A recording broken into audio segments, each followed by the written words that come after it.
मेरे प्यारे प्यारे बच्चों, एनटीपीसी का जो रिजल्ट आया हुआ है वो मेरी समझ से बिल्कुल बाहर है। एक बार थोड़ा सा वीडियो को लाइक और शेयर थम्स अप कर दीजिए और मैं आज आपके साथ बिल्कुल पूरा सपोर्ट में उतरा हूं। मेरे प्यारे बच्चे, देखिए माय डियर, आपके लिए मेरे पे फुल सपोर्ट है। बच्चे बहुत दिनों से कह रहे थे गुरुजी आप अपना सपोर्ट करिए, तो माय डियर देखिए मैंने आपको बताया भी था कि चैनल मेरा चैनल नहीं है भैया, ये चैनल आपका चैनल है।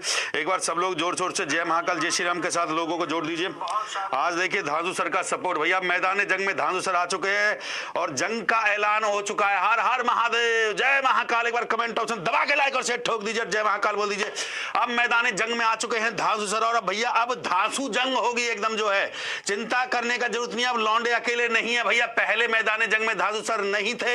हमने नौकरी को छोड़ा तो लौंडों के लिए छोड़ा। महाकाल के आशीर्वाद से सौगंध है महाकाल की भैया, एकदम जो है चिंता करने का जरूरत नहीं है। ये हिंदुस्तान वो देश है भैया जहां पे आप जानते हो प्यार से नहीं मिलता है भैया। अगर आजादी मिली तो लड़के मिली, और अगर आपको एनटीपीसी के इस जंग में अगर आपको जीतना है तो भैया लड़ना पड़ेगा महाकाल के आशीर्वाद से, और धांसू सर आपके साथ है भैया।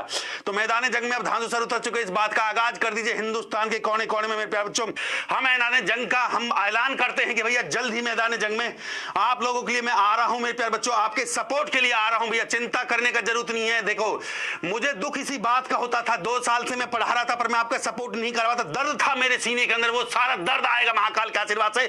जंग लड़ूंगा आप लोगों के लिए, चिंता करने का जरूरत नहीं है। आग लगा दूंगा हिंदुस्तान के अंदर, उन लौंडों के लिए आग लगा दूंगा मेरे प्यारे बच्चों, और एनटीपीसी के लिए भैया ईंट से ईंट बजा दूंगा भैया। आप क्रांति होगी, आप होगी क्रांति। दबा के लाइक और शेयर ठोक महाकाल के आशीर्वाद।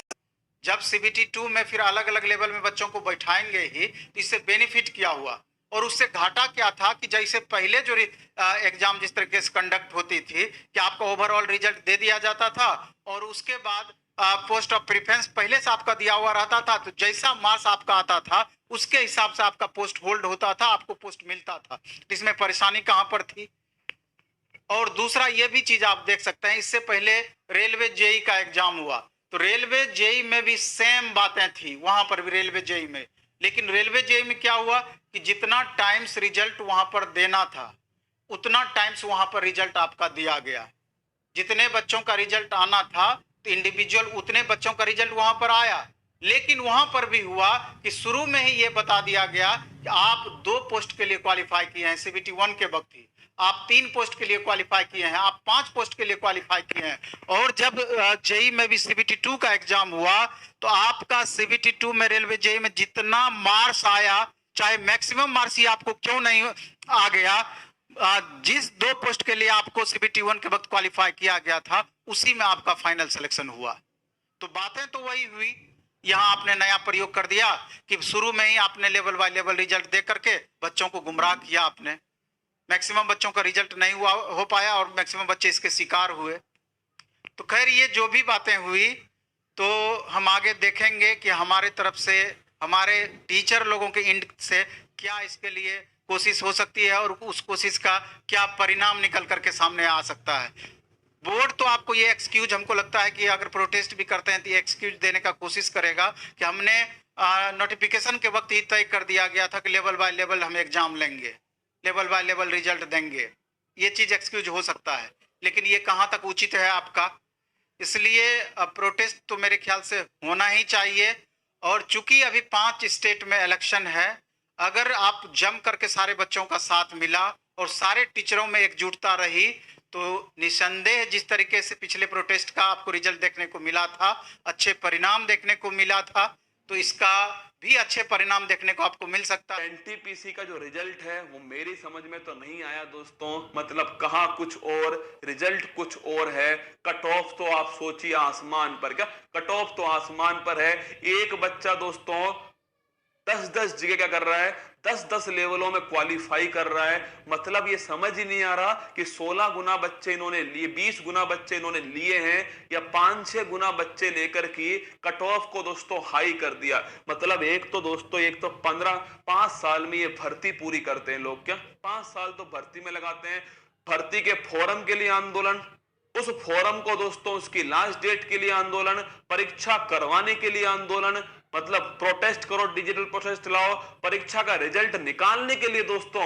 मतलब जब पूरे वर्ल्ड में नंबर 1 पर ट्रेंड आया तब इन्होंने 15 तारीख को रिजल्ट निकाला। मतलब सोचो आप दोस्तों, हर बार इन्हें ट्रेंड करवाओ, हर बार इन्हें याद दिलाओ। जैसे दोस्तों एहसान हो ना हमारे ऊपर कि भाई एहसान है, तुमने जन्म लिया है, एनटीपीसी का फॉर्म भरा है तुमने एहसान है तुम्हारे ऊपर कि हम मर्जी होगी तब रिजल्ट देंगे। रिजल्ट के लिए आंदोलन, मतलब दोस्तों पूरा टीचर वर्ग एक साथ खड़ा हुआ कि रिजल्ट निकाल दो, क्या रिजल्ट निकाल दो। और रिजल्ट निकाला भी तो ऐसा निकाला दोस्तों, इससे बढ़िया मत निकालते, इससे बढ़िया कोई जरूरत नहीं थी, आराम से निकाल लेते। मतलब कितनों का सपना तोड़ दिया तुमने बेफालतू में। अरे 20 गुना तो लो यार, फिर जो जाएगा बाहर वो जाएगा।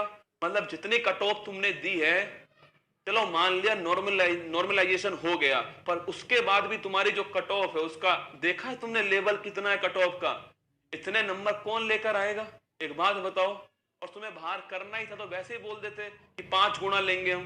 क्यों बोला 20 गुना लोगे, पहले ही बोल देते ना 5 गुना लेंगे।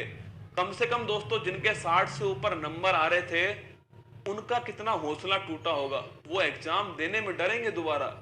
बात को समझो भाई, आप इतनी बड़ी बड़ी संस्थान हो यार, इतनी बड़ी बड़ी आप मतलब कितनी जिम्मेदारियां आपके ऊपर हैं, आप क्यों हौसला तोड़ रहे हो किसी का। ये परीक्षा हौसला बनाने के लिए बनाई गई है, तोड़ने के लिए बनाई गई है। मतलब 20 गुना बच्चे तो ले लो यार, बाकी तो देख लेंगे, जो बाहर होगा वो होगा दोस्तों, वो अगली बार मेहनत करेगा। मतलब क्या आप ये सोचे कि भाई बंदा कि हाँ 100 नंबर आएंगे तो भी कंफर्म नहीं है होगा कि नहीं होगा, 90 आएंगे तो भी कंफर्म नहीं है, 70 आएंगे तो भी कंफर्म नहीं है, 60 आएंगे तो छोड़ ही दीजिए। आप क्या चाहते हो आप भाई, पहले ही बता दो। भाई CBT 2 में फिर आप सभी यही करने वाले हो कि 20 गुना का बोल के 5-6 गुना में चिपका दिए बच्चे परेशान हो रहे हैं। क्या करें, बच्चा भी क्या करे और टीचर भी क्या करे, आप ये बताओ दोस्तों।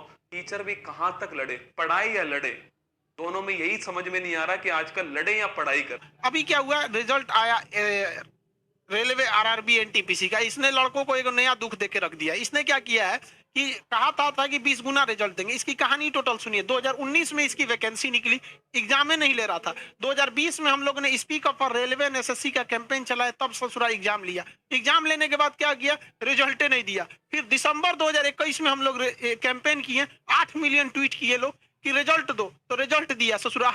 रिजल्ट में कहा था 20 गुना देंगे, 3 से 4 गुना रिजल्ट दिया है, कह रहा है कि 20 गुना है। कैसे किया, इतना बड़का चोर है ससुराई कि एक लड़का का, एक कैंडिडेट का 4 बार रिजल्ट दिया और उसको 4 जगह गिन रहा है, देखो 4 गुना है यहाँ पे आप। तो ये नौटंकी करके रख दिया। बड़ा तकलीफ होता है इतना मेहनत करने के बाद भी लड़कों के लिए, जब जानबूझ के बर्बाद किया जाता है इस तरह से, तब काफी ज्यादा तकलीफ होती है। आप लड़कों की लाइफ से खेल रहा है, और इसके लिए लड़के आप टेंशन नहीं लेंगे। आपके एग्जाम के लिए, रिजल्ट के लिए हम लोग साथ खड़े थे। आपका जब फोटो रिजेक्ट किया था, जो काले लड़के थे उनका फोटो रिजेक्ट कर दिया था, 4-4.5 लाख लड़कों का, 3 महीना लड़ा आदमी, लेकिन रिजल्ट वापस लेके आया था, उनका मॉडिफिकेशन लिंक। इसको भी सुधारा जाएगा। और एक स्टूडेंट क्या कह रहा था कि सर आप हम लोग के लिए आवाज उठाइए। अरे यार तुम्हें बोलना पड़ेगा कि स्टूडेंट के लिए आवाज उठाएं। हम किस समय आपकी आवाज नहीं उठाएं? जब भी आपके साथ कोई समस्या होगी, हमेशा आपके साथ खड़े रहेंगे, हमेशा आपके हक के लिए आवाज उठाएंगे। और जिस दिन खान सर आपके लिए आवाज नहीं उठाएं, उस दिन समझ जाइए कि ऊपर वाले ने खान सर को उठा लिया। हम लोग बहुत जल्दी इसको वेल तरीके से सारे टीचर्स के साथ हम भी सबको कॉल कर रहे हैं कि आगे क्या रणनीति है, इसको कैसे सुधारा जाएगा, सुधार के हम लोग लिया जाएगा। आई होप आप अपना उम्मीद नहीं खोएंगे, आगे फिर से जो नेक्स्ट एग्जाम है उसके लिए भी तैयारी में लगे रहेंगे। मिलेंगे नेक्स्ट क्लास में। जय हिंद। कट ऑफ हाई जाने के रीजन है कुछ, उन रीजन को हमें एडमिट भी नहीं करना चाहिए, बिकॉज वो बेफालतू के रीजन है, वो पहले से बताए हुए रीजन नहीं है। क्योंकि NTPC CBT 1 का कल रिजल्ट आया, कल रिजल्ट आने से पहले ठीक लोगों की मेंटलिटी या बच्चों की या टीचर्स की मेंटलिटी क्या होती थी कि 10 पोस्ट के लिए, एक पोस्ट के लिए 10 बच्चे फाइट करें। पोस्ट 1 है उसके लिए 10 बच्चे फाइट करें। लेकिन जब से NTPC CBT 1 का कल से रिजल्ट आया है, तब से मुझे लग रहा है कि पोस्ट 10 है और बच्चा 1 फाइट कर रहा है। उसे भी नहीं पता कौन सी पोस्ट उसे लेनी है, कौन सी नहीं लेनी है। तो कट ऑफ इतनी ज्यादा गई है ना, ये पहली बात तो किसी को भी नहीं पता था। हालांकि रिजल्ट कल रात तक को तो किसी टीचर को समझ में ही नहीं आ रहा था कि भैया ये रिजल्ट किस तरीके से क्या डाल रहे हैं, कुछ समझ ही नहीं आ रहा है। लेकिन उसके बाद, रात के बाद मेरे पास इतने सारे बच्चों के मैसेज आए, मैं यहाँ पर PPT बनाकर आप लोगों के लिए लेकर आई हूँ कि इनकी कट ऑफ हाई जाने का जो रीजन है, वो रीजन क्या है, वो जो रीजन जानना जरूरी है, उसका कोई सॉल्यूशन निकालना जरूरी है। ना कि आप किसी टीचर को जाके ब्लेम करो, इस टीचर ने ये कहा था, उस टीचर ने ये कहा था। किसी टीचर को नहीं पता था, कि इस तरीके से मार्क्स लाएगा। तो कल से पहले सबकी सोच यही थी कि भैया एक पोस्ट है उसके लिए 10 बच्चे फाइट करो, लेकिन जैसे ही एनटीपीसी सीबीटी 1 का रिजल्ट आया तो सबकी आंखें खुली रह गई, क्योंकि वहां पर क्या है कि 10 पोस्ट और बच्चा आपका एक ही है फाइट करने वाला।